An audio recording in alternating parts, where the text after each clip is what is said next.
I'm Maggie Capitano, and I'm here today to show you a recipe that my grandma Lessie taught my mom, and my mom taught myself, and I don't know how far it went back, but it's a Cajun recipe for jambalaya, Cajun jambalaya. Okay, what we want to do is put the chicken into the hot oil, and we're going to get a nice crust on it and get the fond on the bottom of the pot. That is the brown stuff that forms on the bottom of the pot as the chicken is browning. And it's a good idea to use the dark meat and in addition to the chicken breast. That way you get a little more moisture on the finished product. You want to make sure that when you're browning the chicken that you don't turn it a lot, because you want to get it pretty dark, and it should take about 15 minutes, and you'll hear the sound in the pot will start to change when it's time to turn it. It will go from just kind of a fizz to a popping sound, and that's when you want to turn the chicken. That's when you'll see that it's starting to brown nicely. When you get finished browning the chicken, put it in a colander so it can drain off the excess fat, and then you put in your kielbasa or whatever kind of meat you want to use. You can use pork or duck or whatever you want to use, and you brown that as well. That's what you want to see. See how it almost looks burnt? That's what you want.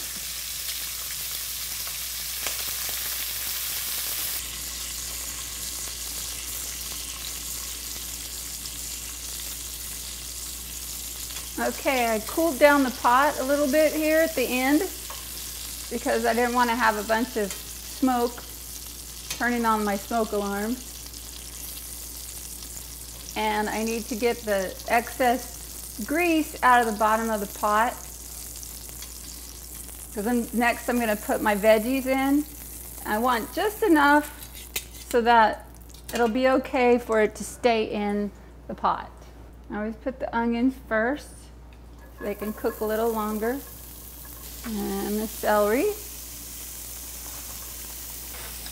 And our bell pepper.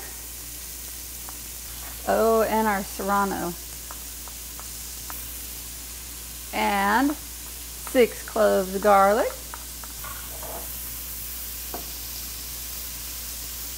Now you're going to see that brown stuff start to come off the bottom of that pan.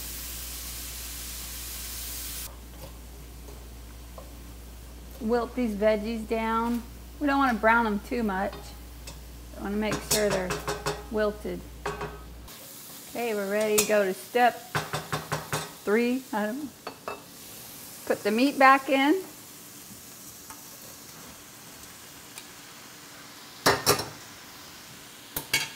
We're going to put in the seasonings.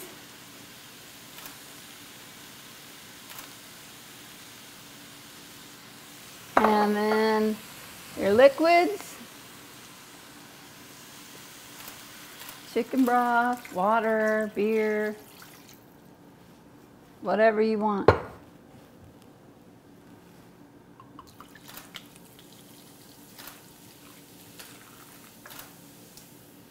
Okay. And then Worcestershire, about 2 teaspoons. That's about 2 teaspoons. And then I put a little dash of soy sauce also. Give a little salt with that. And what you want to do is bring that back up to a boil and cook it for 30 to 45 minutes depending on the thickness of the meat. Just make sure your meat's done. And then you're going to put your rice in and cook it for another 25 minutes. Then take it back out. Put your green onions on there and serve it up.